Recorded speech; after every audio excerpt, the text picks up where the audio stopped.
Hello दोस्तों, मैं Sunil Pareek T classes में आपका हार्दिक स्वागत करता हूं। तो अपना जो पिछले वाला जो वीडियो रहा था उसके अंदर अपने बात की थी कि जो सर्किट होता है यानी परिपथ क्या होता है और कौन कौन से होते हैं, यानी कि बंद सर्किट हो गया, ओपन सर्किट हो गया और शॉर्ट सर्किट हो गया। उनके बारे में अपने पिछले वाले वीडियो के अंदर बात की थी। और ये अपना जो पॉइंट चल रहा है वो है एसी थ्योरी। ठीक है, एसी थ्योरी के बारे में अपन 5-6 वीडियो बना चुके हैं। और ये वाला जो पार्ट है इसके अंदर अपन बात करने वाले हैं एक्टिव कंपोनेंट और पैसिव कंपोनेंट के बारे में, यानी एक्टिव कंपोनेंट क्या होते हैं, पैसिव कंपोनेंट क्या होते हैं, उनके बारे में। तो आप इस वीडियो पूरा देखें, शुरुआत से लेकर अंतिम तक पूरा देखना इस वीडियो को। और बहुत ही अच्छा टॉपिक है और इसके बहुत बार क्वेश्चन पूछे जाते हैं कि एक्टिव कंपोनेंट क्या होते हैं, एक्टिव कंपोनेंट कौन सा है कौन सा नहीं है, पैसिव कंपोनेंट क्या होते हैं, इनमें से कौन सा पैसिव कंपोनेंट है या नहीं है। इस प्रकार के क्वेश्चन आते हैं और मैं इनके बारे में पूरी डिटेल से बात करने वाला हूं। तो आप इस वीडियो देखना और चलते हैं अपन वीडियो पर। तो देखिए, ये अपना वाला जो वीडियो वो एसी थ्योरी का ही पार्ट है, ये बात आप ध्यान रखना। मैं एसी थ्योरी के अंदर इस भाग को मैं इसलिए ले रहा हूँ कि अपने अपने जो इस एसी थ्योरी के अंदर जो अपने पॉइंट आएंगे, जैसे अपने पास हो गए कैपेसिटर, इंडक्टर, ये सारे इसी के भाग हैं। ठीक है, इसलिए मैं इनको बीच में ले रहा हूँ, वरना मैं आपको डीसी थ्योरी के अंदर आपको पढ़ाता। पर डीसी थ्योरी को छोड़कर मैंने सबसे पहले किसको स्टार्ट किया, एसी थ्योरी को, वो भी आपके कहने पर। ठीक है ना, तो ध्यान से देखना। देखिए, अपने पास क्या होता है, परिपथ सर्किट होते हैं। सर्किट के अंदर अपने पास बहुत सारे कंपोनेंट लगे होते हैं। जैसे कई बार अपने पास कैपेसिटर लगा दिया, कभी मोटर अपने लगा दी या कभी इंडक्टर अपने लगा दिए। सारे क्या होते हैं, कंपोनेंट या घटक होते हैं। घटक उसके अंदर लगे होते हैं। उनके अंदर से अपने को पहचान ये करनी है कि इनके अंदर से पैसिव कंपोनेंट कौन सा है यानी और एक्टिव कंपोनेंट कौन सा है। ये सारी उनके अंदर अपने को पहचान करनी पड़ती है। और सारे क्या क्या काम करते हैं, भाई कुछ ना कुछ काम होता होगा एक्टिव कंपोनेंट का, पैसिव कंपोनेंट का, तभी अपन क्या करते हैं, उनका यूज करते हैं। तो देखते हैं किस प्रकार के होते हैं। ये मान लीजिए मेरे पास क्या है, कोई परिपथ। मैं यहाँ पे कंट्रोल युक्तियाँ और अपने पास जो सुरक्षा युक्त हैं ये सारी यूज नहीं कर रहा हूँ। सिर्फ समझाने के लिए मैं आपको छोटा सर्किट बना रहा हूँ। तो इस सर्किट को आप ध्यान से देखना। अब ये मैं सोच रहा हूँ यहाँ पे कुछ लगाया ही नहीं। ये मेरे पास क्या कोई एक सर्किट और यहाँ पे मेरे पास क्या लगी, एक बैटरी। ठीक है, ये बैटरी का प्लस वाला सिरा है, ये मेरे बैटरी का माइनस वाला सिरा है। यानी कि बैटरी का क्या होता है, सिंबल होता है। और ये मेरे पास किसका सिंबल है, प्रतिरोध का। इसको अपना आर से दिखाते हैं। तो यहाँ पे मैं प्रतिरोध नहीं मार रहा हूँ, इसको क्या मार रहा हूँ, लोड। यानी ये किसके रूप में जुड़ा है, यहाँ पे लोड के रूप में। ये लोड है मेरे पास। और ये मेरे पास पूरा क्या बन गया, एक बंद सर्किट जिसके अंदर करंट प्रवाहित हो सकती है। करंट यहाँ से स्टार्ट होगी, यहाँ पर जाके आप यहाँ से क्या कर लेगी, रास्ता पूरा। क्यों, करंट का रास्ता क्या होता है, प्लस से माइनस, प्लस से माइनस। ये आप सभी को पता भी होगा। वो करंट यहाँ से स्टार्ट होते हुए इस प्रकार अपना क्या कर लेगी, रास्ता पूरा। तो आपको पता लग गया होगा कि अपना एक बंद सर्किट होता है जिसके अंदर करंट किस प्रकार प्रवाहित होती है। ठीक है, तो एक बात आप ध्यान रखें कि जो भी सर्किट अपने पास होता है उसके अंदर दो प्रकार के घटक उपयोग किए जाते हैं। एक होता है अपने पास एक्टिव, इसको अपने बोलते हैं सक्रिय। एक होता है अपने पास पैसिव, उसको अपन बोलते हैं निष्क्रिय। ठीक है, इसको पैसिव को अपन रिएक्टिव भी बोल सकते हैं। क्या बोले, रिएक्टिव। इसको रिएक्टिव भी बोला जा सकता है, रिएक्टिव। ठीक है, एक्टिव को सक्रिय बोलते हैं, पैसिव निष्क्रिय बोलते हैं, या इसको इंग्लिश में रिएक्टिव भी बोला जा सकता है। ये दो प्रकार घटक उपयोग किए जाते हैं अपने पास। अगर कोई भी परिपथ ऐसा परिपथ है जिसके अंदर जो अपने पास है जो धारा प्रवाहित हो रही है, यानी धारा, करंट। ठीक है, अगर करंट अपने पास लोड से स्रोत की तरफ है, लोड से स्रोत की तरफ, अगर अपने पास करंट स्रोत से लोड की तरफ है तो परिपथों की पहचान होती है अपने पास। यानी अगर करंट अपने पास लोड से स्रोत की तरफ है तो इनमें से कौन सा होगा। अगर अपने पास जो करंट है वो स्रोत से लोड की तरफ है तो इनमें से कौन सा परिपथ होगा। इन दोनों के आधार पे क्या होती है, उसकी पहचान होती है। ठीक है, कि भाई अपने करंट का जो करंट की रास्ता है, करंट किधर बह रही है, कहाँ से कहाँ तक बह रही है, उसको देखा जाता है। और अपने किसकी पहचान की जाती है कि ये मेरे पास क्या है, एक्टिव सर्किट है, ये मेरे पास पैसिव सर्किट है। इसकी पहचान की जा सकती है आसानी से। ठीक है, तो देखिए अपने पास ये क्या है, बैटरी। बैटरी क्या करेगी, करंट देगी किसको, लोड को। किसको देगी, लोड को। यानी कि जो अपने पास करंट प्रवाहित हो रही है वो ये क्या मेरे पास स्रोत है, यानी कि धारा स्रोत मान लीजिए, वोल्टेज स्रोत मान लीजिए, ये मेरे पास क्या स्रोत, ठीक है। और ये मेरे पास क्या लोड, स्रोत से किसी तरफ प्रवाहित हो रही है करंट लोड की तरफ। तो अपने पास ये कौन सा सर्किट हो गया, एक्टिव, ठीक है। यानी कि अपने पास अगर करंट लोड से स्रोत से अगर लोड की तरफ प्रवाहित हो रही है तो अपने पास वो कौन सा होगा, एक्टिव सर्किट होगा। अब एक्टिव सर्किट के अंदर एग्जांपल की बात करें अपन तो एग्जांपल बहुत सारे लिए जा सकते हैं। यहाँ पर मेरे पास क्या स्रोत के रूप में बैटरी, और बैटरी क्या करती है, जो विद्युत का उत्पादन करती है, यानी विद्युत धारा उत्पन्न करती है और किसको देगी, वो लोड को, ठीक है। यानी कि वे घटक जो क्या करे, विद्युत का उत्पादन करके लोड को सप्लाई के रूप में दे दे, तो वो क्या होंगे, सारे एक्टिव कंपोनेंट होंगे। तो जिसके अंदर एक्टिव कंपोनेंट लगे होते हैं वो सर्किट कौन सा कहलाएगा, अपने पास एक्टिव सर्किट कहलाएगा। बहुत आसान परिभाषा होगी कि एक्टिव सर्किट किसे कहते हैं, वह सर्किट जिसके अंदर एक्टिव पुर्जे लगे होते हैं, एक्टिव कंपोनेंट लगे होते हैं या एक्टिव घटक लगे होते हैं, वो परिपथ कौन सा परिपथ कहलाएगा, अपने पास एक्टिव परिपथ कहलाएगा। बहुत आसान परिभाषा हो गई है, आप याद भी होगी कि एक्टिव जो अपने पास परिपथ होता है वो कौन सा होता है, ठीक है। और एक्टिव अगर कंपोनेंट की बात करें तो मैंने बता दिया आपकी बैटरी हो सकती है जो विद्युत का उत्पादन करे। इसके अलावा जनित्र हो सकते हैं, जनित्र हो सकते हैं। जनित्र भी दो टाइप के होते हैं, एसी वाले जनित्र और डीसी वाले जनित्र। यानी जनित्र कितने प्रकार के होते हैं, दो प्रकार के, एसी वाले और डीसी वाले। एसी वाले जनित्र को बोलते हैं अपना अल्टरनेटर। वो क्या करते हैं, विद्युत का उत्पादन करते हैं और किसको देते हैं, हमेशा लोड को देते हैं, वापस सप्लाई नहीं लेते। तो वो सारे कौन से कहलाते हैं, सारे एक्टिव सर्किट, एक्टिव पुर्जे कहलाते हैं, ठीक है। तो जो अपने पास एक्टिव जो कंपोनेंट हैं ये दो प्रकार की होती हैं। कितने प्रकार की, दो प्रकार की। एक तो होते हैं वोल्टेज के आधार पर, एक होते हैं करंट के आधार पर। तो अपन पैसिव की बात नहीं कर रहे हैं अभी किसकी बात कर रहे हैं, इसकी एक्टिव की। ये कितने प्रकार होते हैं, दो प्रकार की, एक वोल्टेज वाले, एक करंट वाले। अब वोल्टेज वाले अलग होते हैं, करंट वाले अलग होते हैं। अपन किस प्रकार इनको परिभाषित करें और इनके क्वेश्चन क्या क्या पूछे जाते हैं, वो चीज़ की बात करें अपन तो बहुत ही आसान है और आपको याद भी कर लेना है, क्योंकि एक क्वेश्चन इनके अंदर से बहुत बार पूछा भी जाता है कि जो वोल्टेज स्रोत हैं, यानी यहाँ से जो अपने पास सप्लाई दे रही है बैटरी, ये बैटरी अभी यहाँ पे क्या है, वोल्टेज का भी काम करेगी और करंट का भी काम करेगी, यानी इसको करंट भी देगी, वोल्टेज भी इसको देगी। तो ये कौन सा हो गया, अपने पास वोल्टेज और करंट स्रोत दोनों हो गया, ठीक है। तो इनको दो भागों में बांटा जा सकता है, किसको, एक्टिव जो अपने पास कंपोनेंट है उनको, ये वोल्टेज के आधार पे और करंट के आधार पे, यानी एक तो वोल्टेज देने वाले हों, एक करंट देने वाले हों। और इनके क्वेश्चन की बात करें तो ये पूछा जाता है कि एक वोल्टेज स्रोत का आंतरिक प्रतिरोध क्या होना चाहिए, एक वोल्टेज करंट स्रोत का आंतरिक प्रतिरोध क्या होना चाहिए, इस प्रकार के क्वेश्चन पूछे जाते हैं। तो उनकी अगर बात करें अपन तो देखिए, एक तो होते हैं, मैंने बता दिया आपको, वोल्टेज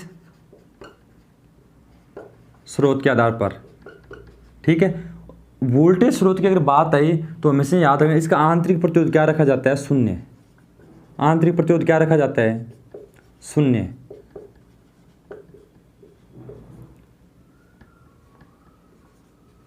शून्य, ठीक है। अब ऐसा शून्य क्यों रखा जाता है इसकी बात करें अपन तो बहुत ही आसान है कि अगर अपने पास किसी वोल्टेज स्रोत, मान लीजिए मेरे पास क्या है, बैटरी, और बैटरी का आंतरिक प्रतिरोध मान लीजिए मैं मान लेता हूँ अनंत है, क्या है, अनंत। तो बैटरी के अंदर जितना भी वोल्टेज उत्पन्न हो रहा है या ईएमएफ जो है वो सारा बैटरी क्या कर लेगी, खुद ही खा जाएगी, क्योंकि वोल्टेज क्या होती है, ड्रॉपेज होती है, और बैटरी क्या कर लेगी, खुद ही उसको खत्म कर देगी। तो आउटपुट के रूप में अपने वोल्टेज का मान क्या मिलेगा, शून्य मिलेगा। परंतु अपने वोल्टेज आउटपुट के रूप में क्या ज़्यादा चाहिए, तो मान लीजिए 230 वोल्टेज चाहिए मुझे बाहर, तो 230 वोल्टेज मुझे बैटरी बाहर दे, और बैटरी आंतरिक प्रतिरोध अनंत हुआ तो वो अंदर ही अंदर क्या कर लेगी, खपत कर लेगी, और बाहर कितनी वोल्टेज देगी, शून्य वोल्टेज। तो मेरे को चाहिए कितनी थी, 230 वोल्टेज। इसीलिए हमेशा बैटरी का आंतरिक प्रतिरोध क्या रखा जाता है, क्या रखा जाना चाहिए, शून्य। यानी एक वोल्टेज स्रोत का आंतरिक प्रतिरोध क्या होता है, शून्य होता है। और ये बहुत ही ज़्यादा इंपॉर्टेंट, बहुत बार पूछा गया क्वेश्चन है, बहुत ही ज़्यादा इंपॉर्टेंट है। आप इसको स्टार लगा के याद भी कर लें। और अगर एक वोल्टमीटर की बात आती है, क्योंकि वोल्टेज स्रोत की बात आई तो वोल्टमीटर की भी बात है यहाँ पर आती है, कि वहाँ पे कन्फ्यूज हो जाते हैं। एक वोल्टमीटर जो होता है अपने पास, वोल्टमीटर जो वोल्टेज का क्या करता है, वोल्टेज को मापता है। वोल्टेज को मापने वाला जो उपकरण होता है, इंस्ट्रूमेंट जो होता है, उसे क्या बोला जाता है, वोल्टमीटर। और उसका जो आंतरिक प्रतिरोध है वो क्या रखा जाता है, अनंत रखा जाता है। कितना रखा जाता है, इनफाइनाइट, अनंत। ये बात आप ध्यान रखें। एक वोल्टमीटर का आंतरिक प्रतिरोध अनंत होता है, परंतु एक वोल्टेज स्रोत का आंतरिक प्रतिरोध क्या रखा जाता है, शून्य रखा जाता है। और ऐसा होना चाहिए।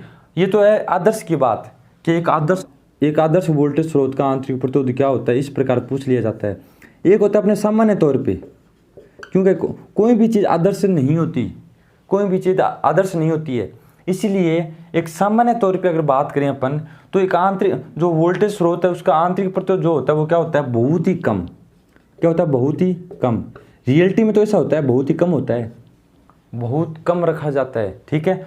परंतु अगर आदर्श की बात है, आदर्श क्या होता है, प्योर, एकदम प्योर से प्योर जितना हो सकता है उतना, तो वो होता है आदर्श।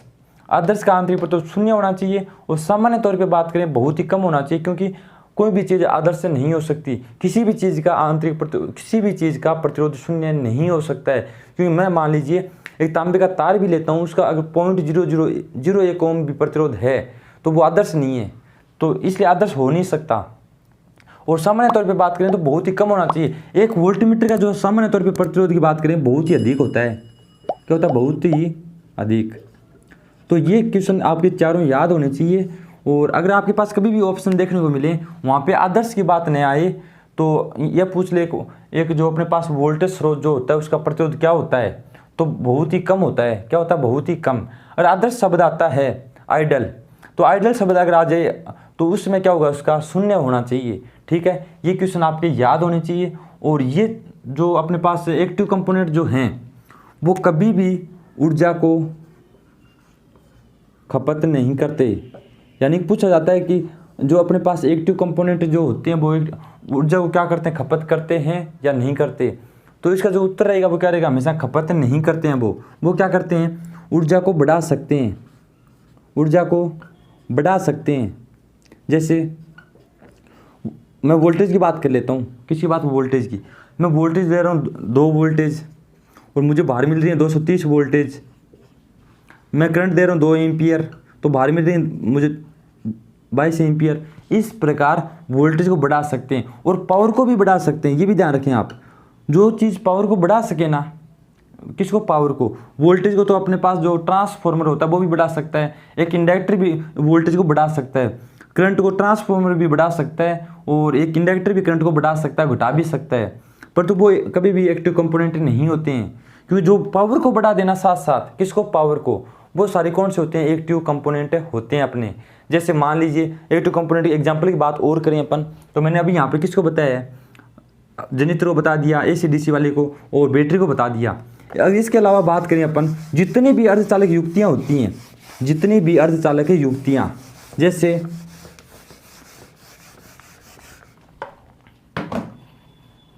अपने पास हो गई IC, हो गई IC का नाम तो आप सभी ने सुना होगा, इंटीग्रेटेड सर्किट, ठीक है। और इसके अलावा FET, ट्रांजिस्टर, और इसके अलावा SCR, JFET, MOSFET, डायोड, ये सारे के सारे क्या होते हैं, सारे अपने पास एक्टिव कंपोनेंट होते हैं। ये क्या करते हैं, या तो अपने पास जो इलेक्ट्रॉनिक्स युक्तियाँ जो होती हैं, इलेक्ट्रॉनिक्स युक्तियाँ, जैसे अपने पास इन्वर्टर होता है, इन्वर्टर के अंदर क्या होता है कि उसको अपन 12 वोल्टेज बैटरी सप्लाई देते हैं, और बाहर अपने को वोल्टेज भी बढ़ा देता है, करंट भी बढ़ा देता है, यानी मतलब है पावर ही बढ़ा के दे देता है अपने को सीधी सीधी। पर जो ट्रांसफार्मर कभी भी पावर को नहीं बढ़ा सकता, इसीलिए वो एक्टिव कंपोनेंट के अंदर नहीं आता। यानी जो पावर के अंदर वृद्धि कर दे या पावर गेन कर दे, वो सारे क्या होते हैं, अपने पास एक्टिव कंपोनेंट होते हैं। और जितनी भी अर्धचालक युक्तियाँ हैं, जितनी भी अर्धचालक युक्तियाँ, जहाँ पे अर्धचालक युक्तियों की बात आती है, सारे कौन से होते हैं, एक्टिव कंपोनेंट होते हैं। ये बात आप रट लें, अगर रटी जाती है, अगर समझ में आ गई तो समझ लें, क्योंकि ये मेरे पास बेटर तरीका है कि जितनी भी अर्धचालक युक्तियाँ होती हैं सारी कौन सी होती हैं, एक्टिव कंपोनेंट होती हैं, ठीक है। और अब किसी बात करते हैं अपन जो अपने पास इनएक्टिव मान लीजिए या पैसिव कंपोनेंट की बात कर लेते हैं, ठीक है। देखिए पैसिव कंपोनेंट,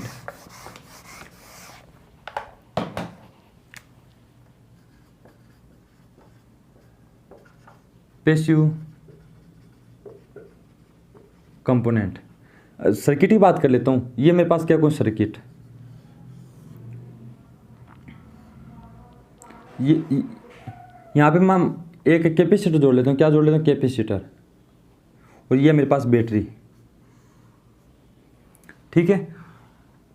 अब क्या करेगा, ये जो मेरे पास जो बैटरी है, ये तो क्या मेरे पास स्रोत हो गया, यानी परिपथ के अंदर स्रोत होना आवश्यक होता है। ठीक है, ये मेरे पास बैटरी है, बैटरी से मैंने किसको सप्लाई दी, कैपेसिटर को।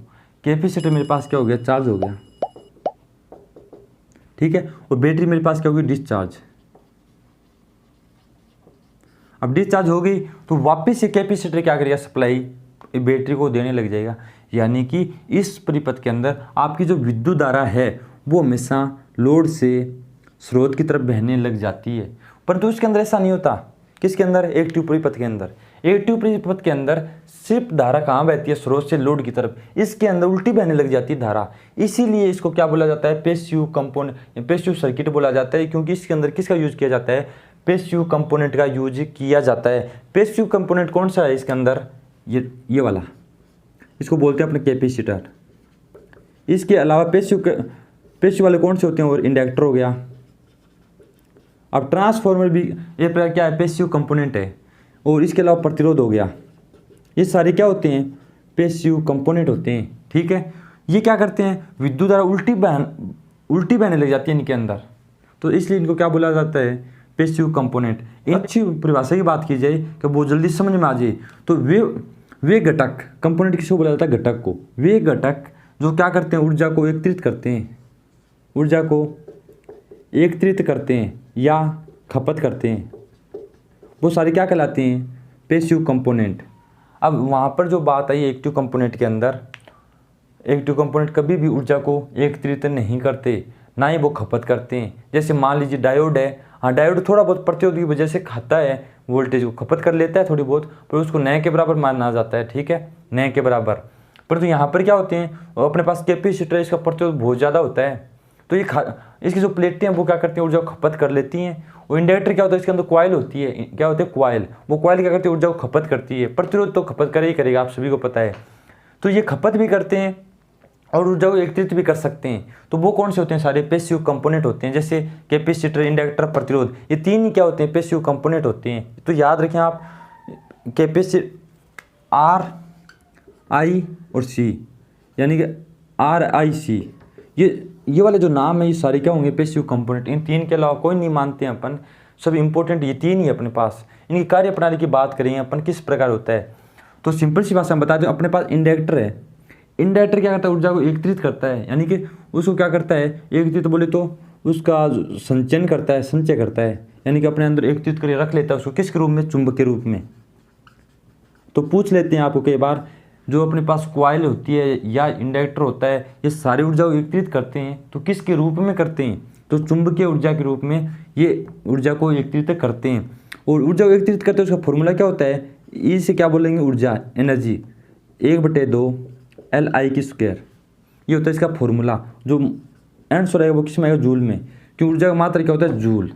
ठीक है, और कैपेसिटर जो अपने पास है वो ऊर्जा को एकत्रित करता है, वो किस रूप में करता है, आवेश के रूप में, विद्युत आवेश के रूप में। ठीक है, यानी आवेश यहाँ पे प्लस प्लस प्लस हो गए, माइनस माइनस माइनस हो गए, यानी प्लस वाले एक तरफ रह गए, माइनस वाले एक तरफ रह गए। इसका मतलब वो आवेश के रूप में क्या करता है, ऊर्जा को एकत्रित करता है। ये प्लस वाले क्या है, पॉजिटिव आवेश हो गए, ये नेगेटिव आवेश हो गए। और जो इसका फॉर्मूला है, E बराबर क्या होता है, 1/2 CV²। ठीक है, इसका भी मात्रा क्या होगा, जूल, क्योंकि ऊर्जा का मात्रा क्या होता है, जूल होता है। और E से एनर्जी यानी ऊर्जा। तो ये दो क्वेश्चन तो कंप्लीट हो गए। और जो प्रतिरोध अपने बच गया, वो ऊर्जा को एकत्रित नहीं करता, वो सिर्फ खपत ही करना जानता है, एकत्रित करना नहीं जानता। तो प्रतिरोध जो होता है वो ओम के नियम पे आधारित है, यानी हर चीज़ में क्या होता है, प्रतिरोध होता ही होता है। कोई ना कोई चीज़ वो क्या करती है, ऊर्जा को खपत करती रहती है। ठीक है, और चाहे अपने पास कैपेसिटर, इसके अंदर भी क्या है, प्रतिरोध है, इंडक्टर भी क्या है, इसके अंदर भी क्या है, प्रतिरोध, और प्रतिरोध तो खुद प्रतिरोध है ही, तो ये सभी में पाया जाता है। तो ये ऊर्जा को हमेशा खपत करता है। तो देखते हैं अपन थोड़ा बहुत इसके बारे में। तो आप ये जो चीज़ें मैं बता रहा हूँ, अगर आपकी समझ में नहीं आती हैं तो आप वीडियो को दोबारा देख सकते हैं। ठीक है, और हमारे जो व्हाट्सएप ग्रुप है वो हमारे डिस्क्रिप्शन के अंदर लिंक दिया गया है, उसके माध्यम से आप व्हाट्सएप ग्रुप से जुड़ भी सकते हैं। और अगर आप नहीं जुड़ पा रहे हैं, क्योंकि क्या है, हमारे पास 2-4 व्हाट्सएप ग्रुप हैं, तो उन वो मतलब भर जाते हैं, तो आप जुड़ नहीं पाते कई बार। तो आप हमें कमेंट करके बता सकते हैं। आपको दूसरे व्हाट्सएप ग्रुप की जो लिंक है वो सेंड कर दी जाएगी, और हमारे जो नंबर हैं वो आपको मैंने बार बार बताए भी हैं पिछले वाली वीडियो के अंदर। तो आप मेरे नंबर पे भी आप मुझे मैसेज कर सकते हैं, सिर्फ मैसेज कर सकते हैं। इसके अलावा आप हमारे फेसबुक पेज से भी जुड़ सकते हैं। उसके ऊपर भी आपको बहुत सारी मतलब हम जो क्वेश्चन मतलब प्रोवाइड करवाते हैं, यानी क्वेश्चन जो देते हैं उनके ऊपर आपको मिल जाएंगे। और कई बार हमारे पास जो PDF वगैरह होती हैं, यानी कि जो ओल्ड पेपर हो गए, जैसे दिल्ली मेट्रो, इसरो, इनके जो ओल्ड पेपर होते हैं वो भी हम ग्रुपों के अंदर सेंड करते हैं। वहाँ पे आपको PDF वगैरह फ्री में मिले, कोई पैसा नहीं लगता, ठीक है, हम बिल्कुल फ्री देते हैं। और बात करें इसके नोट्सों की, तो जो नोट्स उपलब्ध करवाने थे हम करवा चुके हैं, बार बार हम उपलब्ध नहीं करवाते हैं क्योंकि हमारे पास भी इतना टाइम नहीं होता है कि आपको बार बार नोट्स उपलब्ध करवाएं। तो आप खुद बना सकते हैं, पूरी बातें मैं आपको यहाँ पे बताने वाला हूँ। कोई चीज़ अगर कोई टॉपिक आपके अनकम्प्लीट रह जाता, नहीं पूरा नहीं होता है, यानी मैं पूरी बातें नहीं बता पाया यहाँ पे, तो आप हमें कमेंट करके बता सकते हैं इसके बारे में, ये बातें आप हमें बताइए। और जिस टॉपिक के बारे में आपको पढ़ना है कि ये वाला टॉपिक हमारा कमज़ोर रह गया, इसके बारे में आप एक वीडियो बना के डाल दीजिए। हम पूरा वीडियो बना के आपके उसके बारे में वीडियो डालेंगे और पूरा मतलब 0 से लेकर हाई लेवल तक उसको कंप्लीट करवा देंगे, ठीक है। तो आप हमें कमेंट करके ज़रूर बताया करें वीडियो कैसा लगता है, और आप वीडियो शेयर किया करें और हमें सपोर्ट किया करें, ठीक है। देखिए, बात कर रहे हैं अपन पैसिव कंपोनेंट की। पैसिव कंपोनेंट, तो पैसिव कंपोनेंट के अंदर आपके दो प्रकार के आ सकते हैं। वहाँ पर अपने पास एक्टिव कंपोनेंट के अंदर या तो वोल्टेज स्रोत वाले आए थे या करंट स्रोत वाले, उनके बारे में मैंने बता दिया। यहाँ पर दो प्रकार के आ सकते हैं अपने पास। एक तो होता है ऊर्जा को एकत्रित करने वाले, ऊर्जा को एकत्रित करे मात्र, ठीक है। और एक क्या करें, ऊर्जा का उपभोग या खपत करें उसकी, यानी कि ऊर्जा एकत्रित करने का मतलब ये हो गया वो सिर्फ ऊर्जा को मतलब एक जगह एकत्रित कर सकते हैं, खाएंगे नहीं, खपत नहीं करेंगे उसकी। और ऊर्जा का उपभोग करने का मतलब ये हो गया वो ऊर्जा एकत्रित नहीं करते, उनके पास अगर वोल्टेज आई, वोल्टेज को क्या कर देंगे, खत्म कर देंगे, शून्य कर देंगे, उसको खा जाएंगे। वो सारे क्या होते हैं, उपभोग करने वाले। इसके अंदर अपने पास एक तो आता है इंडक्टर, एक आता है अपने पास कैपेसिटर, और इसके पास अपने पास क्या रजिस्टर आएगा, यानी प्रतिरोध। इसको बोला जाता है संधारित्र, इसको बोला जाता है प्रेरक, ठीक है। इसको बोला जाता है प्रतिरोध, मैं लिख देता हूँ नाम आपके, प्रेरक, इसको बोला जाता है संधारित्र या कैपेसिटर, इंग्लिश में बोलते हैं, ठीक है। ये दोनों ऊर्जा को एकत्रित करते हैं। अगर प्योर कैपेसिटर होता है वो ऊर्जा को सिर्फ एकत्रित ही करेगा, खाएगा नहीं बिल्कुल। और अगर प्योर इंडक्टर होगा वो ऊर्जा को एकत्रित ही करेगा, खाएगा नहीं बिल्कुल ही। और अगर प्रतिरोध आपके पास है वो तो ऊर्जा को खाएगा, ठीक है। पर तो प्योर हो नहीं सकते, ये बात मैंने बता दी। कोई भी चीज़ आदर्श नहीं होती, तो इनका भी कुछ ना कुछ क्या रहता है, प्रतिरोध रहता है, ठीक है। और प्रतिरोध रहता है, इसकी वजह से यहाँ पे थोड़ी बहुत ऊर्जा खपत हो जाती है। वो प्रतिरोध किसके अंदर आ जाता है, इसके अंदर। अब बात किसी करते हैं दोनों के डिफरेंस की। जो एक्टिव जो पुर्जे हैं और जो पैसिव वाले जो पुर्जे हैं, उनके डिफरेंस की बात कर लेते हैं थोड़ी सी, ताकि आपके सही ढंग से समझ में आ जाए, ठीक है। इसके बाद में अपन एसी थ्योरी पे वापस स्टार्ट करेंगे। एसी थ्योरी के अंदर बहुत सारे परिपथ आने वाले हैं, जैसे RC परिपथ, RLC और RL परिपथ, इस परिपथ आपके आएंगे। देखिए, ये मेरे पास है एक्टिव वाले, ये मेरे पास पैसिव वाले। पहले बात करें, यह ऊर्जा की खपत नहीं करते, ऊर्जा की खपत नहीं करते हैं, क्योंकि जो पैसिव पुर्जे होते हैं वो ऊर्जा की कभी भी खपत नहीं, सॉरी एक्टिव वाले जो पुर्जे होते हैं वो कभी भी ऊर्जा की खपत नहीं करते हैं। वो सिर्फ या तो उसको बढ़ा देंगे या घटा देंगे, इतने काम कर सकते हैं, ठीक है, परंतु खाएंगे नहीं। जो पैसिव कंपोनेंट होते हैं वो ऊर्जा की खपत भी करते हैं, खपत और एकत्रित दोनों काम कर सकते हैं, दोनों काम कर सकते हैं। वही खा भी सकते हैं और एकत्रित भी कर सकते हैं उसको ऊर्जा के रूप में। दूसरा पॉइंट, अब परिभाषा की बात की थी अपन ने कि करंट जो है वो अगर अपने पास स्रोत से लोड की तरफ प्रवाहित हो रही है, स्रोत से लोड की तरफ अगर प्रवाहित हो रही है तो वो किसके अंदर आएगा, एक्टिव कंपोनेंट के अंदर आएगा, ठीक है। और इसके अंदर लोड से स्रोत की तरफ प्रवाहित होने लग जाती है करंट। जैसे मान लीजिए मेरे पास कैपेसिटर वो चार्ज हो गया तो वापस किसको सप्लाई देगा, लोड को, सॉरी स्रोत को। किसको सप्लाई देगा, स्रोत को। तो इसके अंदर उल्टी बहने लग जाती है करंट, इसके अंदर कभी भी उल्टी नहीं बहती है। तीसरी बात, इसके अंदर हमेशा ऊर्जा स्रोत की आवश्यकता होती है, इसके अंदर ऊर्जा स्रोत की आवश्यकता होती है हमेशा, ठीक है ना। कैसे होगी, अगर अपने पास यहाँ पे बैटरी नहीं है तो कोई काम का नहीं है परिपथ, तो यहाँ पे ऊर्जा स्रोत चाहिए अपने को, ठीक है। परंतु यहाँ पे ऊर्जा स्रोत की आवश्यकता नहीं है, क्योंकि एक बार चार्ज हो गया तो वापस ऊर्जा देने लग जाता है, ऊर्जा स्रोत की आवश्यकता नहीं पड़ती अपने को, तो यहाँ पे ऊर्जा स्रोत की आवश्यकता नहीं पड़ती है, ठीक है। और चौथी पॉइंट एग्जाम्पल की बात हो करते हैं, चौथे पॉइंट अंदर एग्जाम्पल, इसके अंदर बैटरी जनितर दोनों आ गए हैं, और जितनी भी अर्धचालक युक्तियाँ जैसे डायोड और अपने पास SCR, IC, FET, जितनी भी ट्रांजिस्टर वगैरह सारी किसके अंदर आती हैं, एक्टिव डिवाइस के अंदर। और इसके अंदर तीन ही चीज़ें आती हैं, कौन कौन सी, इंडक्टर, कैपेसिटर और अपने पास प्रतिरोध, ये तीन चीज़ें इसके अंदर आएंगी, ठीक है। तो ये अपने पास एक्टिव कंपोनेंट और पैसिव कंपोनेंट। और अरे अपने पास एक्टिव कोई भी सर्किट के अंदर अगर एक्टिव कंपोनेंट लगे हैं तो वो एक्टिव सर्किट कहलाएगा, जिसके अंदर अपने पास पैसिव कंपोनेंट लगे हैं तो वो कौन सा करेगा, पैसिव कंपोनेंट कहलाएगा।